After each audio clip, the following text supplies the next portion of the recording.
The Archetypal Tarot Podcast explores universal human patterns, called archetypes, by investigating the major arcana of the ancient tarot. We recognize these archetypes because they are present in our own life stories, myths, and culture. Each card represents a stage of the journey for understanding the greater story of our lives.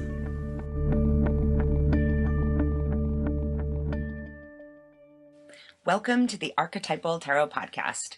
I'm Julienne, a consultant who specializes in archetypes, and I'm here with my co-host Cyndera, a tarot consultant. Today we delve into the card number 8 of the Major Arcana of the Tarot, which is the Justice card. We'll discuss this as an archetypal stage, as we always do, and we'll also probably weave in the archetypes of the Mediator and the Judge, and possibly the Avenger. We will see. So, hey, Cyndera. Hey there, Julienne. We were just talking a moment ago that this is our 11th show, and it feels really good to be doing this with you. It feels like it's gelling, and of course we're always open for what you think about these podcasts. So just throwing that out there to begin, and we're going to try and do some justice for the Justice card today. We'll see what happens. So yes, we have the Justice here sitting on her, what looks like another throne. And she wears, in this oldest Marseilles deck, she's got that blue robe on over a red gown. She has 2 implements in either hand. She's got the sword in her right hand. Is that her right hand there? Right hand for her. Right hand for her, Yep. Yes. And then she's got the scales in the other hand. And this feels really interesting to me. She looks like she's got her hands full for sure. But she has here a masculine, very masculine symbol, and she has here a feminine symbol. So the balance between those is already evident within within this imagery. In the Rider-Waite deck, once again on a throne, has that veil behind, very reminiscent of the High Priestess card here. And similar to the High Priestess, and also similar to the Chariot card, which we've just come from, the Justice is sitting between these 2 pillars, these 2 columns. So that evenness, that balance is very much evident in imagery in many of these decks. So we have a good exploration of the symbolism of the sword and the scales. Please feel free to... We both looked at this. Both jump in at any time. Yeah, absolutely. So, where does this take you? The sword and the scales. What is it that happens for you? I think just coming on the heels of the Chariot. Just to recap, the Chariot is that forward movement, moving. It's the first sort of real heroic action, warrior action that the Fool is taking. He's gone through a lot of preparation and learning, and now, here we go. It's as if, things have taken on a life of their own, and here we go. And in that card too, we talked a little bit about some duality and some balance, because the character, our hero on the Chariot, what's leading the Chariot, depending on the card that you look at, is either 2 horses, one black and one white, or 2 sphinxes that are in black and white themselves. So that idea of these, what's pulling you forward is this dualistic sense. And what do you need to do to hold those reins? When you get to the Justice card, you see this very kind of like static but powerful image. And in one hand is the scales, is maintaining balance. And the other is the sword. The first thing I think of when I look at this card is the sword is being handed to you. And the symbol of the balance is saying, here's the sword. And then you need to make things even. You need to balance things out, just as if you had struggled with the Chariot to keep those horses in line to move you forward. And that could have been a sense of ambivalence about something, or you were torn. Now is the time to really take care of that. And that sword, I almost imagine that sword is being handed to you to cut that veil or that drape that's between those 2 columns. And that the way to do that is to really assess where you need balance, where you've become unbalanced. Are you leading one direction or another? That's right. And in the Chariot card, we explored the shadow of that card. What can happen if you take yourself too seriously, or you put yourself above others, or above the balance of the world below you, right? Mm-hmm. Above animals, above the rest of nature. What needs to happen to bring justice and cut that ego down to size again, Right. after the confidence, perhaps overconfidence of the Chariot. So this is an important stage after that as well.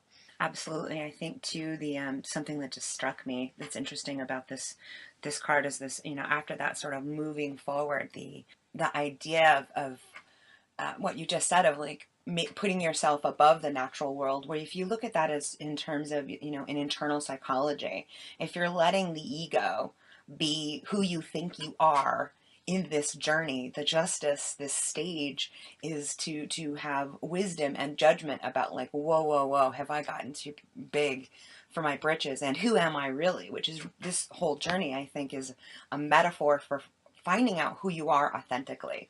And this is a great stage to really look at things with some equanimity. And that's, I think, a very powerful, not only a stage, but an idea for people to work with, is equanimity. How do I see the good things that happen in my life balanced in with the things that are not so good? And to not, and our natural state would be to, the good things are always better, right? Right. Where we can just kind of put things in balance with each other.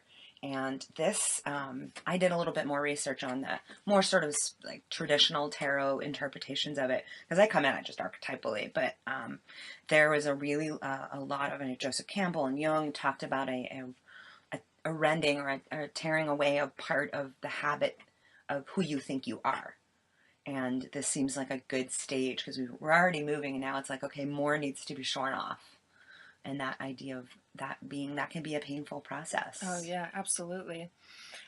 So with returning to the symbolism of the sword and the scales, that sword brought the idea of the image of Manjushri, the one of the most famous bodhisattvas of Mahayana Buddhism, and that bodhisattva with that sword is able to cut through, essentially, the BS, is able to cut through the illusions and strike through to that reality that's non-dualistic, that's transcendent. And you mentioned wisdom. You mentioned that wisdom is part of this card. I think that's an important thing to remember.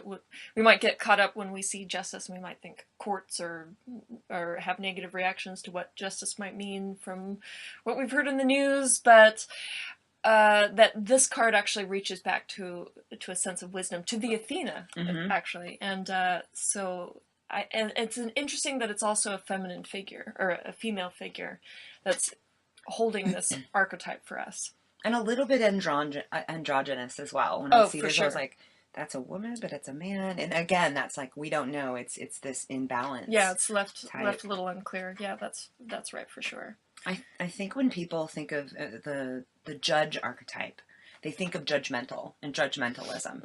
And that's purely a shadow behavior. Everyone can be judgmental, and you don't necessarily have the judge archetype. The judge is synonymous to me with wisdom, and with a deeply, like, a wisdom tradition.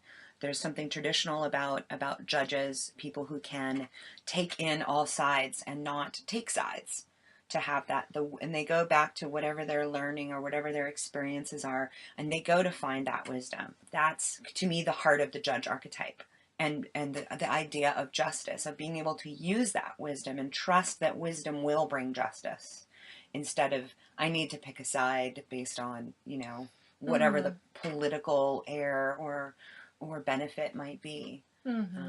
Yeah, absolutely. And so now turning to the scales, so we have the card number 8, and I think it's interesting that how do you call it, a lemon skate, or that infinity symbol, is in the symbolism of the scales and placed on its side, right? And the scales themselves, it's an intersection or a cross between matter and spirit, so it's connecting those opposites.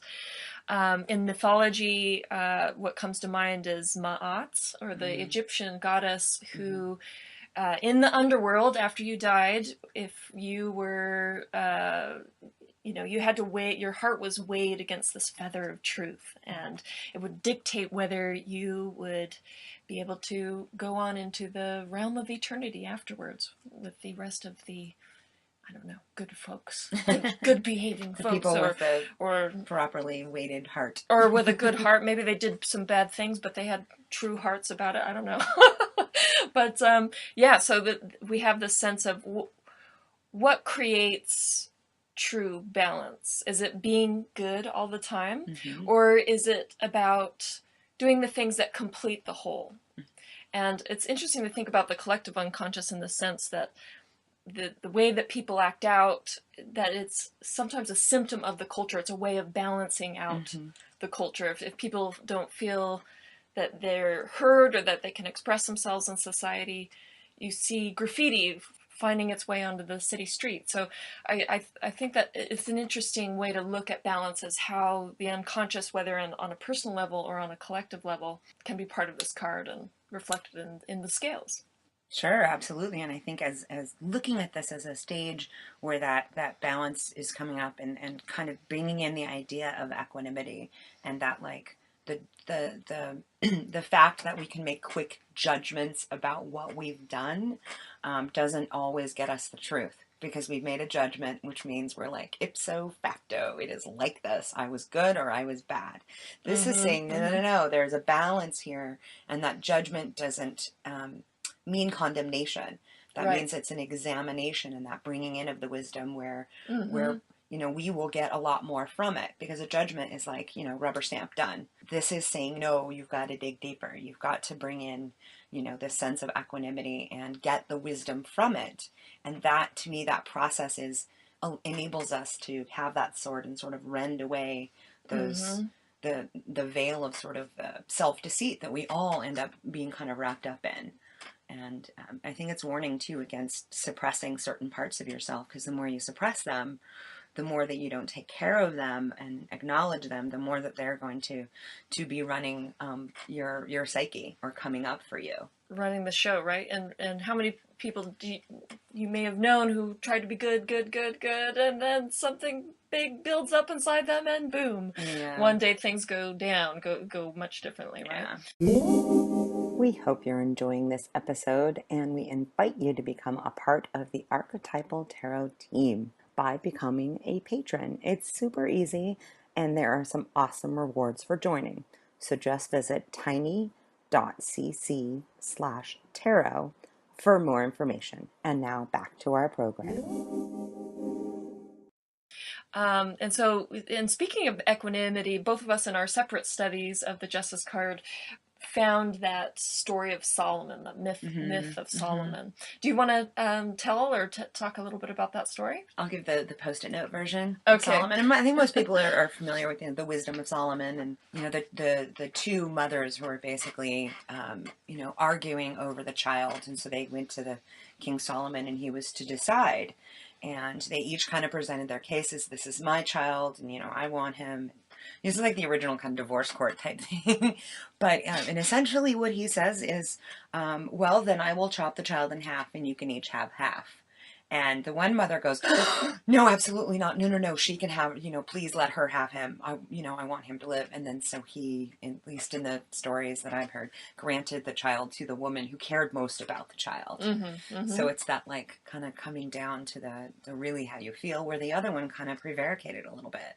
The other one was kind of like, she was more concerned about getting what she wanted, and then her second thought was the life of the child. And so that to me is the story of Solomon using that innate wisdom of like, what's really true here. Right. Wow. That's really interesting. And by does that jive with your my understanding of the story? Absolutely. Yeah, absolutely. It was really nice to hear you retell it too. It's a good post-it version. I like that. Thanks. So he kind of goes, he actually uses a sense of, I would call it rational irrationalism to get to the heart of the matter, which is, he really cuts with we have the literal sword there, right? Yeah. And cuts right through into the trueness of that mother's feeling for her child. And so that's an interesting idea, that but also how violent or wrong that even Steven sort of approach can be sometimes. That, and you see this in divorces, you see this in people who have lost a family member, that there's a lot of fighting that happens over stuff and things, and sometimes that even Steven approach is what people have to end up doing, but it just feels like, oh my God, just cut everything in half. That just really hurts, it feels like a sword cutting this baby in half, right? So that can be a really difficult thing that people do, how to justly parse out and partial out these things. Yeah. And I think especially when you mentioned that, dividing up of, the inheritance or what have you, there's something about like what's really, really true here. Because I think that many people, when they get to that situation, they subconsciously or unconsciously don't realize how much they wanted to get from that person who's passed on, or they haven't addressed the needs that they had, or tried to address it while those people were around or alive. So it is ripe for all of that stuff to come up. And I think chances are most people aren't even going to realize that that lamp that they're fighting over really isn't a lamp. It was affection or acknowledgement, or whatever. They want the light and the warmth of that relationship. Right, exactly. They take that as a symbol. So this is for the fool in this journey. There's a lot of truth that needs to kind of come up here. Like what is really really important. And this card is saying balance is important. Getting to the truth and understanding that we live in a day-to-day dualistic world. And this is really more of kind of like bringing it together and kind of being able to see a oneness in things before we go on to the next stage of the journey. So there's something that's very also cool. And I mean, cool isn't like, yeah, that's cool, but cool is in not warm about the Justice card. It's a cool card. Yeah. It's rational. It's not going to be swayed by emotion. And maybe, I mean, I know for me, when I may be called to sort of like bring this energy into whatever's going on with me, because I'm an emotional person. I'm a strong, passionate human being, but this idea of going back to reasonable, logical, to balance that emotional side, I think is important, and that, tough choices need to be made in order to keep the balance a lot of the times, and that we can't always know what's next. Yeah. I think, we all want to cover our butt, really. Yeah. We all want to make sure, I mean, in balance, I think sometimes the shadow of this judge or the mediator part can be mediating the heck out of anything that's real. It's just like, I need to make it safe. Right. That's something to be aware of, where I think there's a sense of not so safe here, because that sword is being handed to us. Right. And that balance doesn't necessarily, rending things away to get balance isn't necessarily going to be safe. Yeah, I think that's a really interesting point, because I think about, and I've struggled about this, about the way an artist's life is. Sometimes it always felt like to be the balanced, normal, healthy person that everyone says you need to be just wouldn't really fit into being an artist sometimes. Like sometimes you just need to stay up all night and, I don't know, work on that project, or you're driven by a passion that you need to get out in some writing, and I don't know. There's some wild experiences associated with that, and that may bring you into balance of the larger view of your life, of what you're living for. And when everything's all maybe in the middle or something like that, it's not neither here nor there, and it doesn't take you where you need to go. And so that risk element, that may also be another painful and risky thing to consider with this card. It's true. And the artist being, I mean, the judge and the artist kind of together, they're an interesting mix that we could, right. Welcome in the artist into the courtroom. What's going to happen now? Oh yeah, I think too, as an artist in practice, you're always being called to make some form of decision about whether it's a paint stroke, or it's the choice of a medium, or you're writing a song or a play. That's inherent with making balanced decisions. But you're right, I think sometimes really going to an extreme is part of the artistic experience. Oh, and how interesting, just occurred now as you were speaking, that the word medium is the word used for, like, what's your medium as an artist? And it's the thing that's allowing you to do your work and, I don't know, balance it all out. That's really interesting. Just occurred to me. Thanks, Julienne.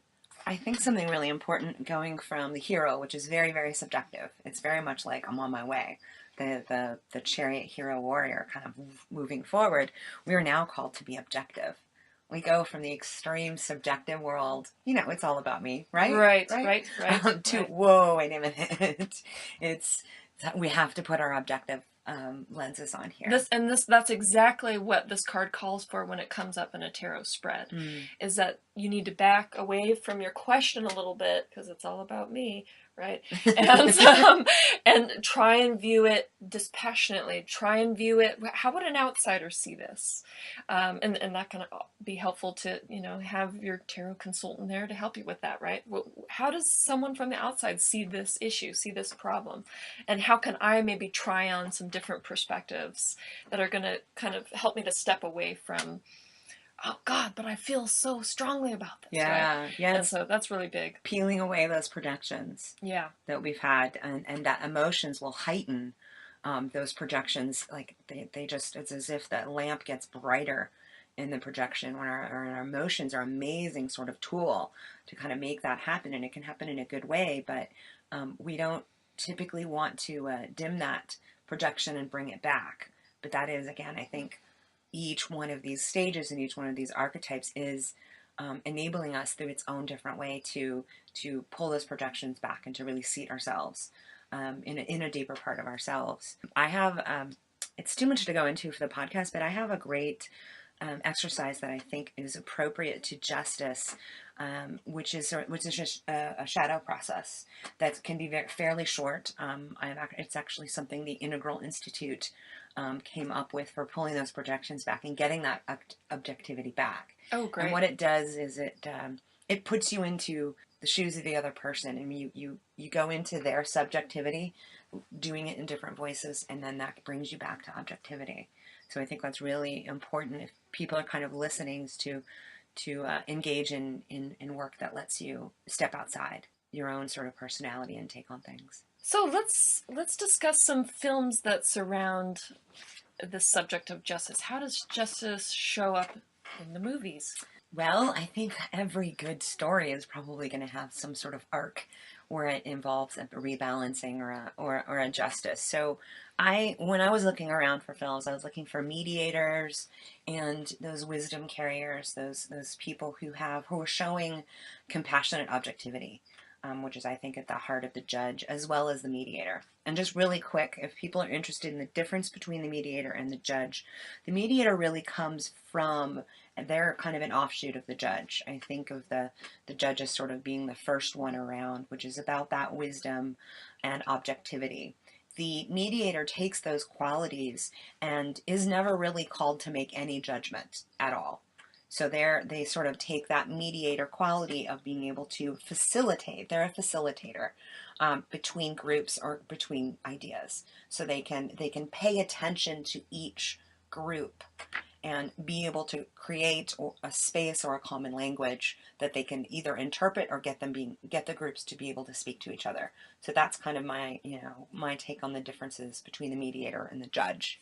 But to bring it all in, we talked, King Solomon and the goddess Athena, I think, are great symbolic representations of this energy. And I thought of Oberon in Midsummer's Night Dream, the Shakespeare play. Good character to look for that. Also, Gregory Peck in To Kill a Mockingbird, because it's one of my favorite films. And we talked about him as the father, but he's also really showing the wisdom and the objectivity. He's an advocate as well, which can make things confusing, but I really saw that wise energy, the way he is not judgmental, is wise and also mediates with his children and the people in his life. You also see Anthony Hopkins when he plays John Quincy Adams in Amistad.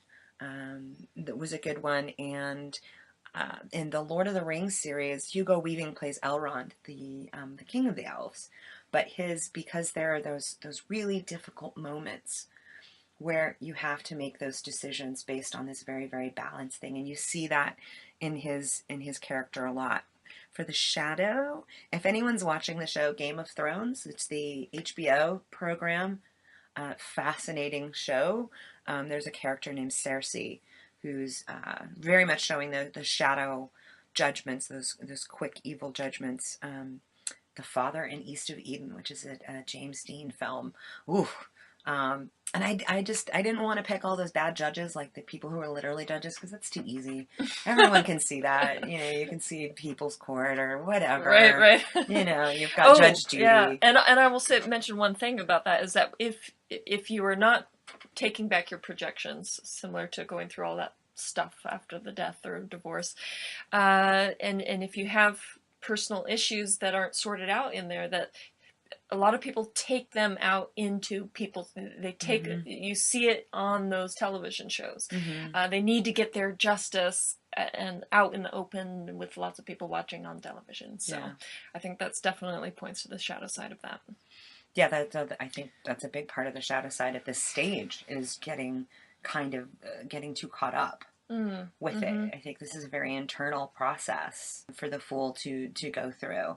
And I would be wary of taking that sword out to the rest of the world, which is, just to quickly say, the Avenger archetype, I think, is another offshoot. If you see the Judge and the Mediator, the Avenger's there as well. It's as if it just shares a lot of the same DNA. And the Avenger can be good. You know, obviously, when sometimes we need to seek justice in a more outward, extreme way. Right, and a lot of film ideas come up with the Avenger, right? We think of Kill Bill as kind of one of the most recent, I don't know, fairy tale, comic book, Japanese everything. So the Batman films are big for that. In fact, a lot of them really are Avenger, both shadow and light. And I think they're very cathartic for people to watch, right? So we may not always feel like we get the justice we want in life, and watching these films kind of gives us a nice way to kind of have that out, which can be a useful aspect of film, right? Is being able to watch these things. Yeah. I also watched recently a 1980-something film, Mississippi Burning, with Gene Hackman. Really, really great film about, based on a true story about these FBI agents that go down to the South in the 1960s to research or to investigate the disappearance of some civil rights activists. And of course, you know, things are very messy down there, and to get justice is when the local courts give forgiveness for really horrible acts of violence. You know, there is no justice. And so one of the FBI agents, played by Gene Hackman, is this, you know, he grew up in the South. He knows what the fabric of these people and knows how they think and how they are. And so he uses some of the same tactics that they use against the African Americans down there, against these local policemen.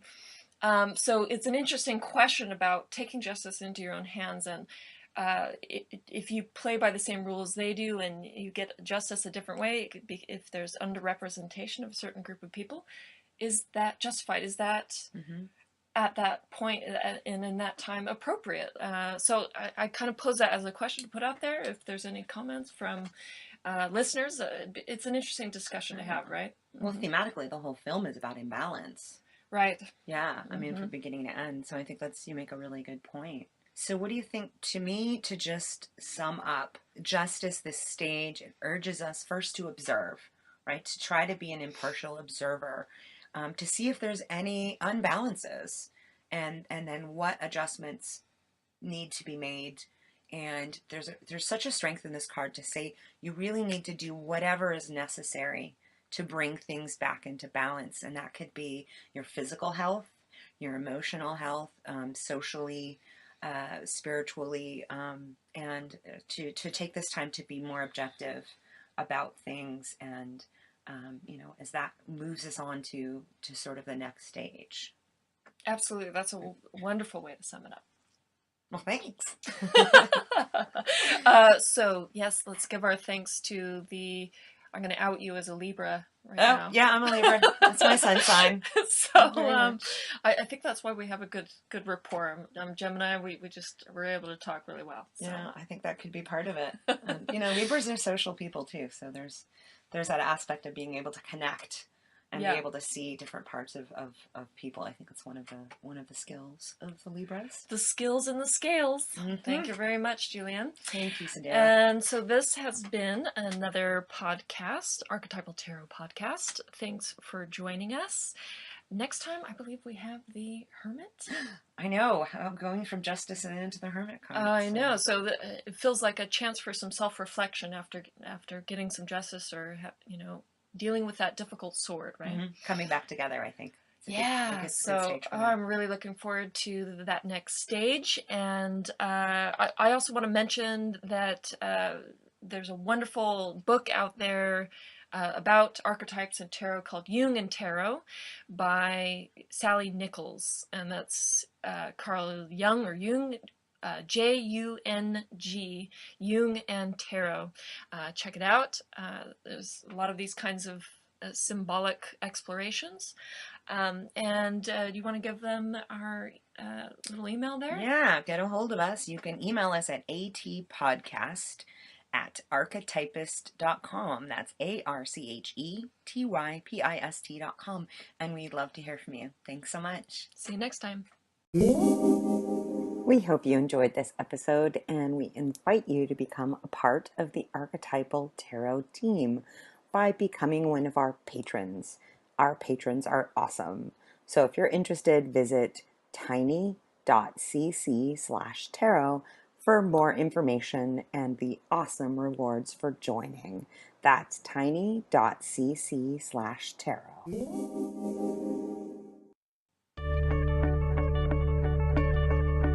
Thank you for joining us for the Archetypal Tarot Podcast.